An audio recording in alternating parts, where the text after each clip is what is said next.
13th, 2024 meeting of the Acushnet Public Library Board of Trustees. We are being audio taped and videotaped, and we do have a quorum.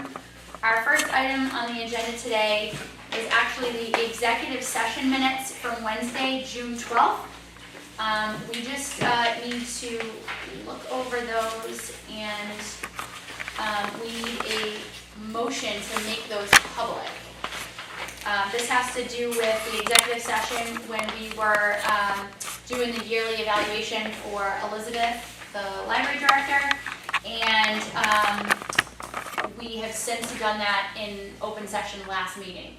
So does anyone have any comments or questions on those executive minutes? If not, then I just need... Make a motion to make those minutes public. Second. All in favor? Aye. Aye. And can we just have another motion to accept them as they are? Motion to accept the minutes, the executive meeting minutes. Second. All in favor? Aye. Aye. Thank you. And now we'll move on to the regular meeting minutes from July 10th. Does anyone have any comments or clarifications to those minutes? If not, I just need a motion. And second? Second. All in favor? Aye. Thank you. The budget. So pretty quickly, so we are in our new fiscal year. Just a couple of notes from our last meeting. The retro and longevity from the new union contract for the director and patron services supervisor was actually taken out of the budget line. I reached out to the accountant, and they went ahead and fixed it so that it could be taken from the overlay account, which was voted on at town meeting. So the percent spent is now lower than what was initially discussed at last meeting. So we are 2 pay periods into the fiscal year. And I also submitted another longevity payment for a Tech 2, and I have one more longevity payment next year, so in 2025. Just a few things to note. Building and grounds, I had to pay 2 invoices. One, we had a toilet seat that had a crack in it. So I had to purchase a new toilet seat through Beacon Hardware. I went to pick it up, and then it was installed the following day by Rick. And then the other thing that happened was we had a issue with the urinal on a Wednesday, which is a summer concert night, where it kept running. I went ahead and I fixed it, and then the following week it happened again. So this happened my first week last year here. So I called the same plumber, and what it is that there's a piece of equipment in the urinal that corrodes with the water, or erodes with the water, so it's just deteriorating. So he went ahead and replaced it, and I learned how to shut off the urinal. So that was interesting. So that was $225. To have it replaced and labor. And he was here the following day to do it. So we were out of urinal. We had 2, but we were out 1 for a day. And then 2 big items that I paid this month was the tech support through sales, and that was for $1,709. I do have a note here that next year I need to add a little bit more money to that for the software we use for the public computers. So I had to use state aid for that. And then the other thing is our membership fee to the sales network. which is $13,042.75. And then I attached a sheet behind the budget of, I think it's just, I'm not gonna go through all of this, it's just the value of being a sales member. So for example, the software we use to check out what search and so forth is valued at $4,911.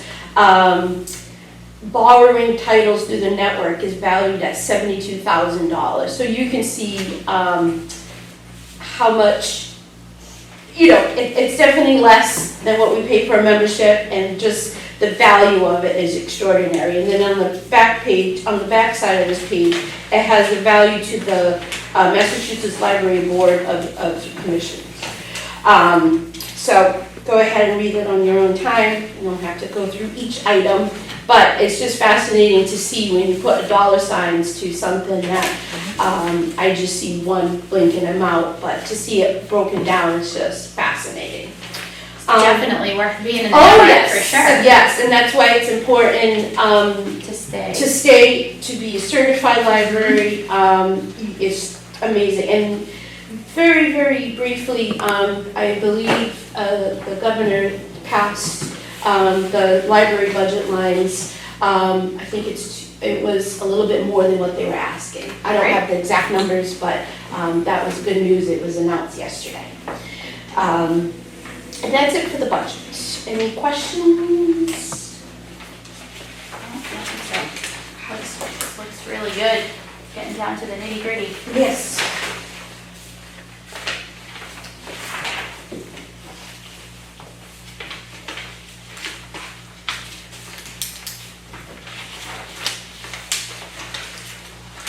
All right. Do we have a motion to? I'm going to accept the budget. Thank you. All in favor? Aye. Aye. Thank you. Do you have anything for the FY25 or just the FY24? Yeah, I agree. It should have been. It's okay. I don't have a, do you have FY25? Did I give you the? Just 24. That's okay. Nope, that's all right. That's okay. I'll get that to you. No problem. Okay, we have, next on the old business is our favorite topic, the portico. It is old business, isn't it? It is so old. Getting older. It's like 100 years old. By the way, I worked on the brackets the last 2 days. One of them was pretty sharp on the top, so I had to take off a little bit more wood than I anticipated. And the other bracket that Jim Marat had done, there was a little bit of dry rot, so I used an epoxy resin to solidify it. Long story short, I put a new piece in, glued it, screwed it, sanded it, painted it, and now she looks like she's ready for It it. looks It awesome. looks amazing. Yeah, it does. It looks great. It looks great. You did a Yeah, so I great talked to job. Seth, the Roach Brothers last night. He was trying to come by this morning, they said, if I don't get it, just give me a call in the afternoon, so he knows that I'm ready for him. Great. So I'll talk to him this afternoon, Okay. and I'll follow through with Jen and Elizabeth, Awesome. and get a date. So she's ready to go. All right. We're getting closer. That's gonna be great. I feel like we should have like a Some kind of a celebration. portico, like Portico party. unveiling celebration or Yeah, something. absolutely. Just like, we just need to, I don't know, I just feel Oh, like it's. Christian, like with a ship, you just throw the champagne. Yeah, like, Bring it. put a curtain and then like. Don't fall down. Oh, goodness. That's awesome. Thank you so much for working on that. Looks amazing already. All right, anybody have any questions on the portico or anything like that? All right. Moving on to new business with the revised circulation policy. Our circulation policy, I just, on page 2, getting a library card. I want to omit the out-of-state residents may apply for a restricted use card because, one, we haven't done it And two, I want to get rid of it in the event of someone actually reading this and saying, hey, you know, it says here that you can get a card. The purpose of this is, I believe, for communities that have summer residents. But we don't use it. We don't use it regardless. If somebody was to come, they would say, I'm sorry, but you know, we need to have, you can live anywhere in Massachusetts to get a library card, but out-of-state residents, we don't issue cards to. So I just want to strike out, the out-of-state residents may apply for a restricted use, non-resident card, which allows access only to the collection of the library at which the card was issued, and not to the entire sales network. It can be a college town, like a state person. True. In like the Seacon, for example, like they're on the border. Right. But it doesn't apply to us, and I also do believe that the libraries who do this also charge a fee, but we don't issue a card at all. So Right. I don't know why it was in there, but I just want to strike it out. I assume we haven't had any requests for this. No. No.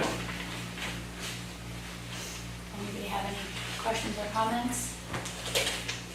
Thoughts? Okay. I need a motion. Motion to accept the revision to the circulation policy. Second? All in favor? Aye. Aye. Thank you. And then we have the ARIS reports.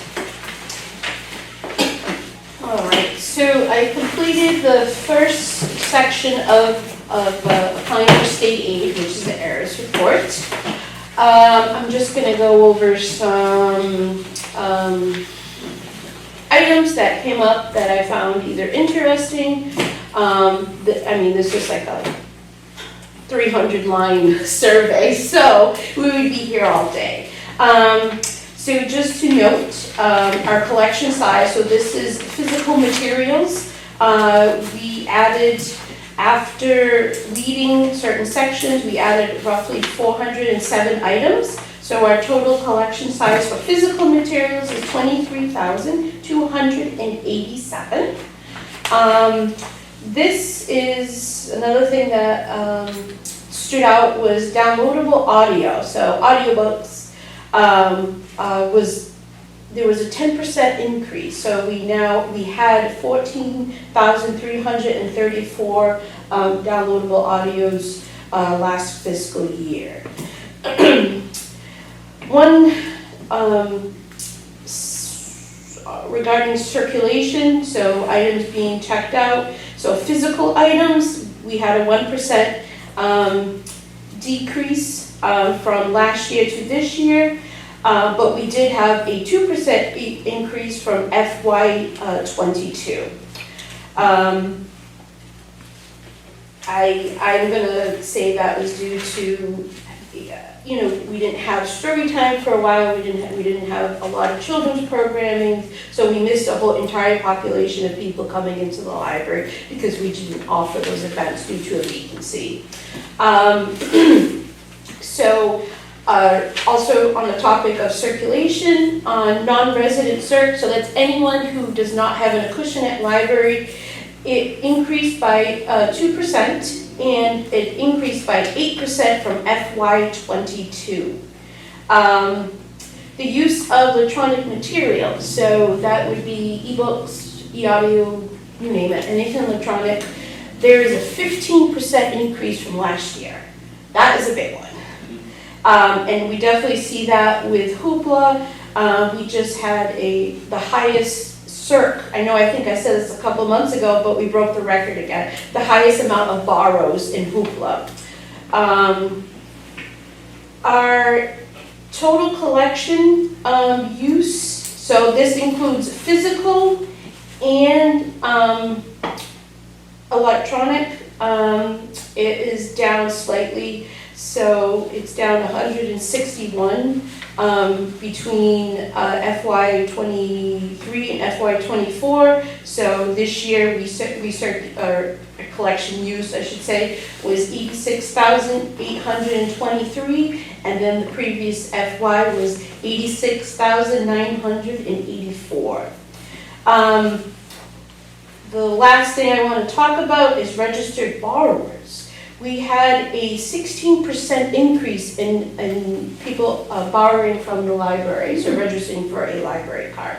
So it was, this year it was 4,175, and the previous FY it was 3,544.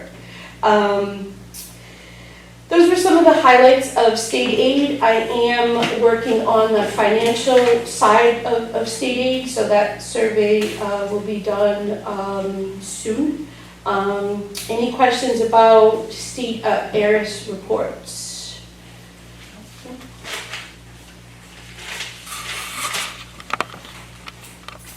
This was some very interesting statistics, though. It is. Those were. You know, I've been here a full year, so I can compare to what was done. But you know, I think we're steady, so which is good. Some things have increased, some have decreased. But it's interesting. I should talk to other libraries to see if they're also seeing a decrease in certain areas. But it's And the, very fin- time. and the financial part is due in October. Yes. Yep. Great. Excellent job, excellent job. Now you can roll right into your director's report. Director's report. So I will just quickly talk about, so we do have a new children's room assistant. Lori started on July 22nd, and we jumped right in, she jumped right in, and we started story time on August 7th. She also had her first craft, which was well received, on August 5th. And she's hitting the ground running. She's already programming up until December, so we will also introduce a second story time during the week, and it will be, we're billing it as a cozy story time. So it will be later on in the evening, so around 6. It will be more relaxed as opposed to a more high energetic morning story time where kids are shaking maracas and running around. Really? Yes. I think that's a good idea for bedtime. I was just thinking. Pajamas are welcome, so we're gonna try it out, and it'll be something different, and it also gives those who maybe work during the day, who can't go to story time, to try it at night. It's just tricky because of supper time, but I'm a big proponent of let's try it and see what happens. So, I'm thrilled that she's on our team. Training was easy for her. It's been fantastic. So I'm excited to see what else she brings to the library. I'm just quickly going to talk about the statistics that for July. I found this kind of cool. So we had less museum passes than last summer, but we circulated more passes this summer. So as opposed to last July, we had 31 circulations. This July, we had 34 circulations of our museum passes. Once again, e-audio, this month, July, we had 527 borrows, and then last year we had 358 borrows. People love audiobooks. I will say, jumping back to the museum passes, we are getting the New England Aquarium pass in September, so the Friends are purchasing that pass. So we will be receiving that. Come September, there'll be announcements elsewhere. Our highest checkout for the month of July was, so this is items circulating at the desk. So we had 248 checkouts on Monday, July 1st. And we also, on that date, we had a Cool Banana Wig concert here for the little ones. So that could be part of it. The other thing for programming, our attendance for this July, as opposed to July 2023, we had a total of 1,525 this July. Previous July, we had 969. I will say the concerts that we had in the beginning of July were highly attended. We were in the 200s, almost close to 300s in attendance. We also had flying high dogs here, so there was about 150 people outside. So this is, you know, an estimate, but we definitely could feel the amount of people in here. And then I mentioned the highest circulation for hoopla. So this month we had 388 borrows for hoopla. And then I believe that's it for July statistics. Yes. That's great. So we'll see August, and I believe children's will go up, because we'll now have more children's programs and so forth, and my hope is that the children's circulation will go up, and the next year when we do the state aid report, our circulation will go up again. So, but we're steady, so that's good. That's a good plan. Yes. Good plan. All right, any questions about the statistics? Nope. Or the director's report? Oh, I do want to say one thing. So this just happened, so I don't know if you're aware, Wareham Library is closed indefinitely due to a mold situation. Yes. I saw that. Are they on the street now? They're at, yes, as of today. So they were supposed to host a sales meeting in January, so I offered our space. So we're going to hold a sales membership meeting on January 15th. And I wish them the best, because I can't even imagine that, but we will be using the community room for sales network, and it's a good networking event too, so. That's great. Yes. Didn't they just replace rugs or something? They did, and I guess it was discovered, something happened. Emails are very vague, but something Yeah. happened, and I know it's mold. Yeah. And it's I think to that's a close, very large and active friends group. They and look like. they said a year, so it must be everywhere, but Wow. I don't want to speculate, I'm speculating at this point, but I know it's not good, but they do have that other branch, which is tiny, it's a cute little home, a little house in Onset, but, That's what you tell. yes. Yep, so I did offer that if there's anything we could do, you know, we can definitely, or I could definitely help in some way. I know we're kind of far from where, but, you know, we're in the network together, so, but I did offer our space. Well, that was good. That's it. Weren't they the library too that was closed? because Yes, they they weren't accredited. weren't- That's tough. Well, hopefully they'll get everything all set and come out of it better. That's what we hope for, Yes, Mold-free. right? yes, so they. Suddenly the bathroom issues don't really seem No, so they bad. don't, not at all. Think of things like And that, right? it just, the air quality is so bad that you can't go in there. Yeah, it's scary. It is very, it's a director's worst nightmare, you know? Very scary. Yep. Well, we'll wish them the best, for sure. Anybody have anything else? All right, how about our next meeting? I have Wednesday, September 11th at 12:30. Sure. Does that work? For everyone?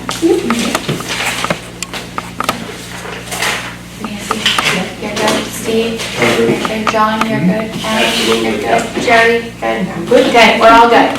Next meeting, September 11th at 12:30. If nobody has anything else, Motion to adjourn? Second? all in favor? Aye. Aye. This August 13th, 2024 meeting of the Acushnet Public Library Board of Trustees is officially adjourned. It is 1 o'clock. Thank you.